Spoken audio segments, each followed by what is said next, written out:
Buenos días, amigos, colegas.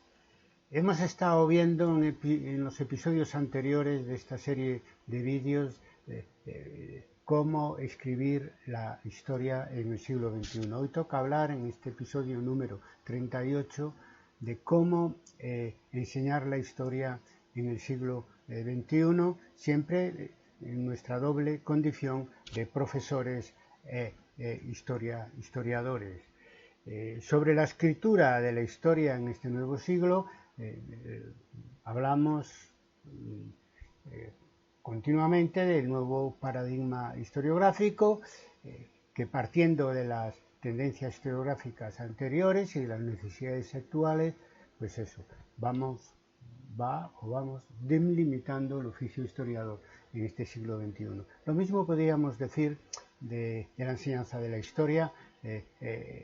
Llevamos hace años que venimos hablando también de un nuevo paradigma educativo de la historia que se basa en las corrientes didácticas anteriores, busca la adaptación a las necesidades actuales y, a diferencia de lo que pasa con la historia, en el caso de la educación hay que tener en cuenta de que las corrientes vienen determinadas por la pedagogía, que es otra ciencia social diferente de la nuestra, y que a su vez la pedagogía está muy influida por la psicología, dato también diferencial que no existe cuando tratamos del tema de historiográfico puro, siempre refiriéndonos a la enseñanza en la universidad y en la enseñanza en preuniversitaria, es decir, la enseñanza secundaria, la enseñanza media, que es muy importante porque es donde hay más interés por parte de los estados en controlar todo ese proceso educativo. En la enseñanza secundaria más interesando están todavía que en el caso de la universidad, donde funciona la libertad académica, ¿no? Bien, la evolución de la didáctica y de la historia pues tienen similitudes y diferencias. Tiene un origen común en el positivismo, el empirismo de la escuela psicológica, pero también didáctica conductista, de finales del siglo XIX, y después también pues nos encontramos, igual que la nueva historia, nos encontramos en el siglo XX pues la nueva escuela con dos grandes tendencias didácticas que son el constructivismo y el marxismo, ¿no?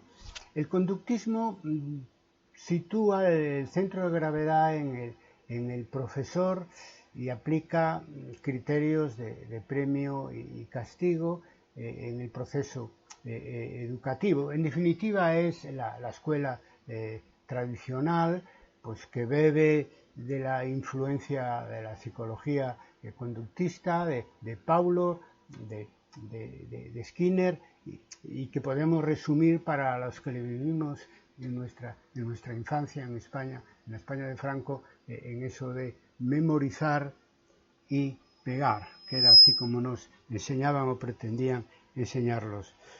Bien, el constructivismo aparece en el siglo XX, no se basa tanto en el profesor como en el alumno. La máxima es aprender a aprender, ¿no? Y se apoya en la psicología de la mente, en la psicología cognitiva, no en la psicología de la conducta, ¿no? Digamos, sus referentes son Jean Piaget, John Dewey, Jerome Brunner, en fin.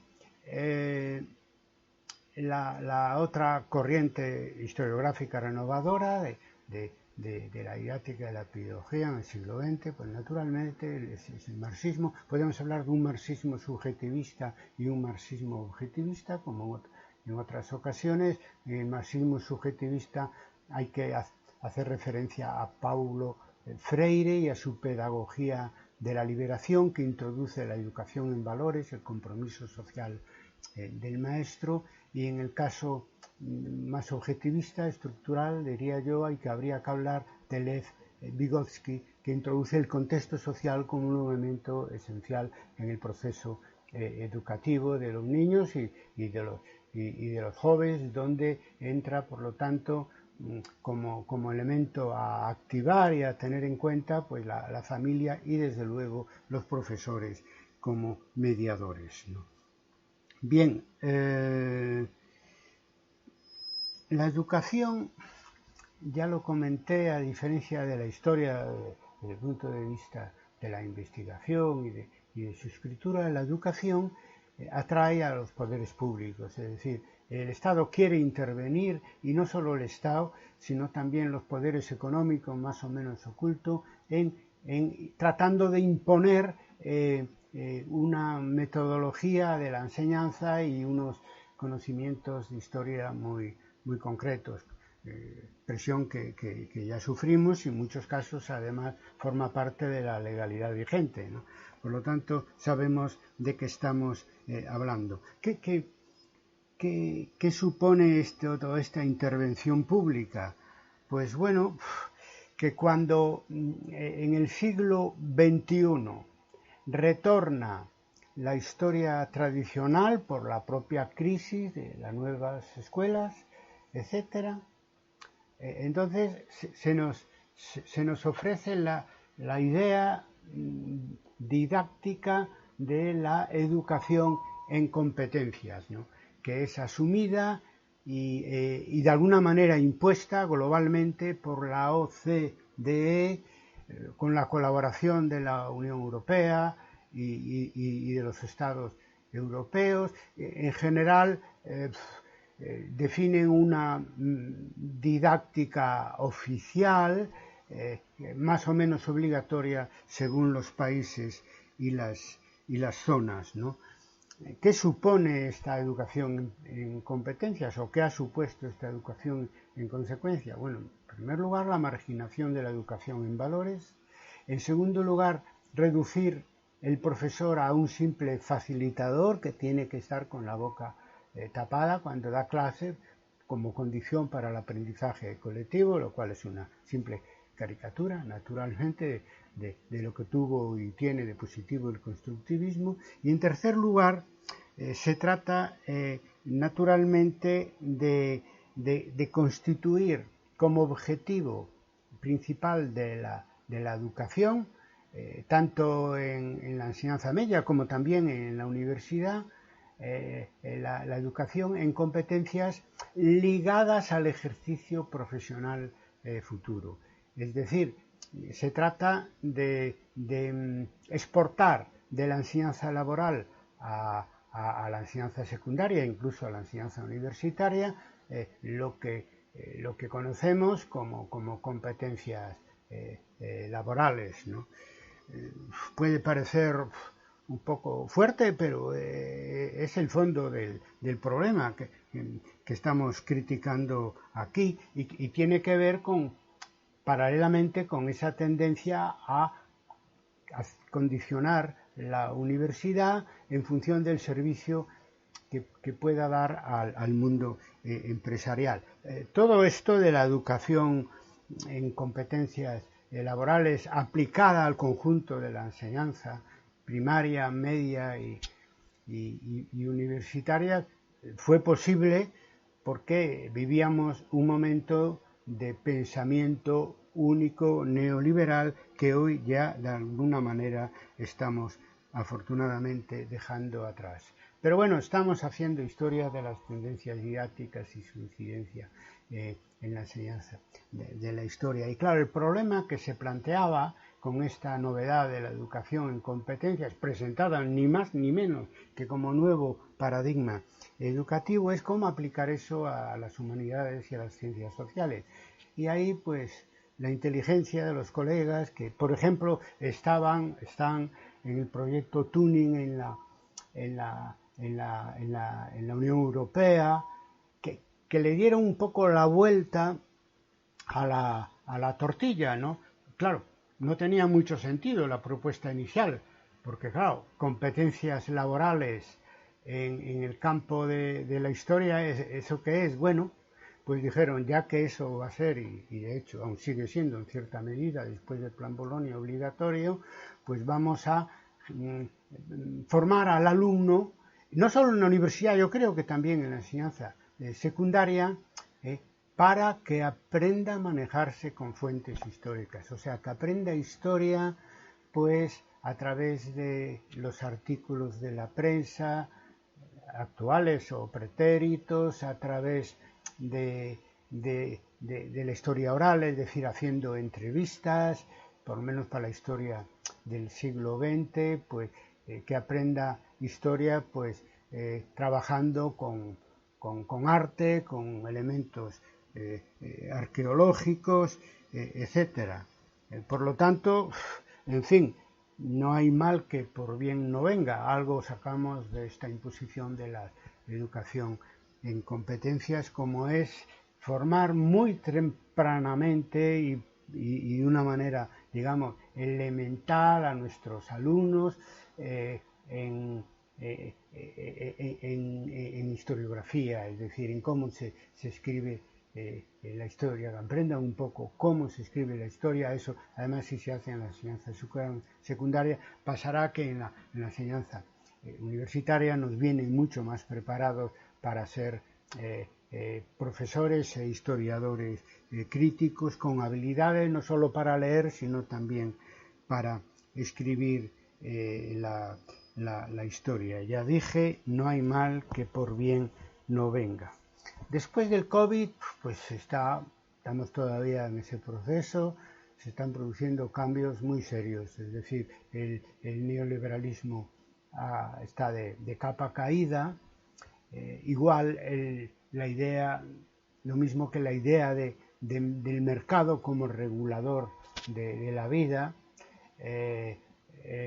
los valores universales que desde el inicio de la globalización pues estaban teniendo mucha fuerza, incluso con carácter legal en el derecho internacional, ha recibido después del COVID, está recibiendo un gran impulso para empezar el derecho a la vida y a la salud, y también está recibiendo un gran impulso el Estado social, en fin, dado que la propia pandemia pues ha incrementado enormemente las desigualdades sociales y además el propio proceso de vacunación, como estamos viendo, muy desigual según el país en el que vivas y la clase social a la que pertenezcas. Por lo tanto, todo eso ha dejado un poco atrás ya esa idea neoliberal de dejar que el mercado gobierne nuestra vida, entre otras cosas porque eso produjo la crisis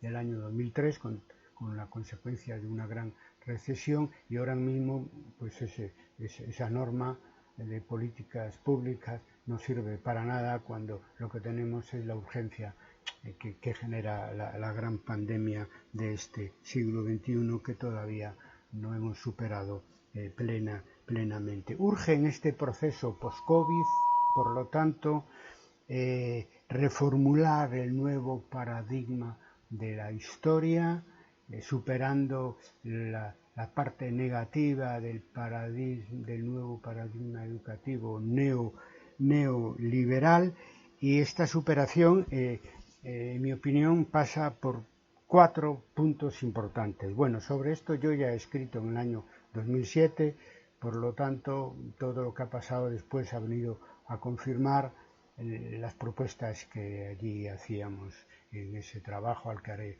referencia al final de este episodio. Hablaba de 4 cuestiones nuevas, ¿no?, que yo añadiría, sacadas de ese trabajo mío del año 2007, pero también de las reflexiones generadas por la nueva situación en el mundo y también en el mundo de la política a partir de la pandemia del COVID-19, ¿no? Primero, que para educar a los niños y a los jóvenes, la educación en valores tiene que estar por delante de la educación en competencia. No se trata de sustituir la educación en competencias por la educación en valores, sino de subordinar y reformular la educación en competencias en en función de una educación en valores que pasaría a un primer lugar.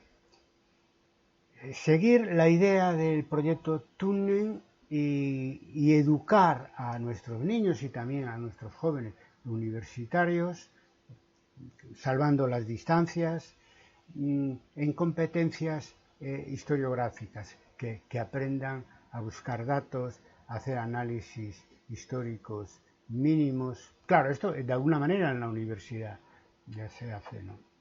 Pero eso debe hacerse en todos los niveles de la enseñanza, donde hay asignatura de historia, ¿no?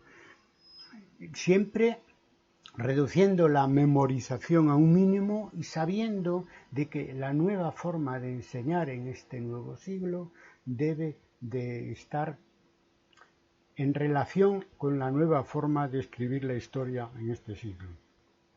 Es decir, que el nuevo paradigma educativo de la historia que proponemos guarda mucha relación desde nuestro punto de vista, o debe guardar mucha relación desde nuestro punto de vista con el nuevo paradigma historiográfico del que venimos hablando en esta larga serie de vídeos sobre qué es la historia. Bueno, en tercer lugar, naturalmente, no negamos que el profesor debe facilitar, digamos, el aprendizaje colectivo y que los alumnos aprendan a aprender, pero también, además de facilitador, el profesor tiene que ser transmisor de valores y de conocimientos. Esto último, que por desconfianza hacia el mundo del profesorado, el paradigma neoliberal de la pedagógico trataba de evitar. El profesor debe seguir jugando un papel central, claro, sin volver a caer en la enseñanza memorística y coactiva que hemos sufrido durante buena parte del siglo pasado, ¿no? Todavía, ¿verdad?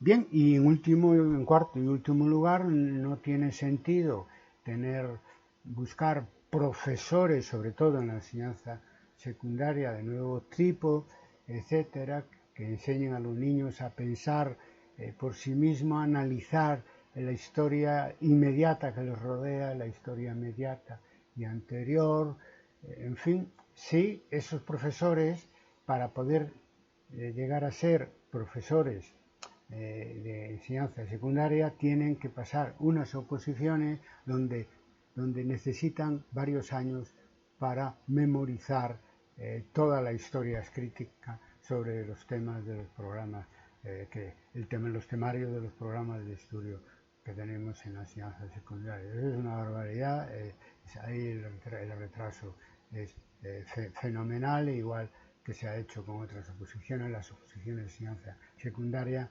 deben cambiarse, y mucho más cuando se trata de la historia, y mucho más cuando se trata de enseñar a los alumnos a pensar históricamente desde su más tierna infancia. Nada más, lecturas y audiciones y visualizaciones que propongo, un texto y un vídeo. El texto ya hemos hecho referencia, mi artículo del año 2007, que está republicado en muchos lugares, que se titula Propuestas para un nuevo paradigma de la historia. Propuestas para un nuevo paradigma educativo de la historia. Y después el vídeo, pues una conferencia mía en la Escuela Normal Superior de la Ciudad de México en el año 2011, titulada Didáctica de la Historia, Valores o Competencias, con interrogación.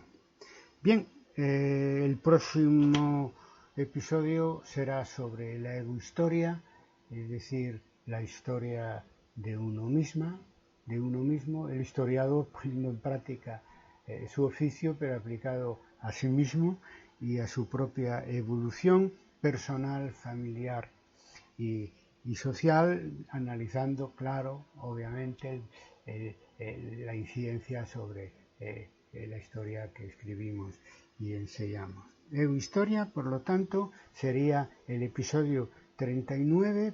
La próxima semana lo grabaríamos en principio. Y nada más, nuestro signo es enseñar e investigar. Investigar y enseñar.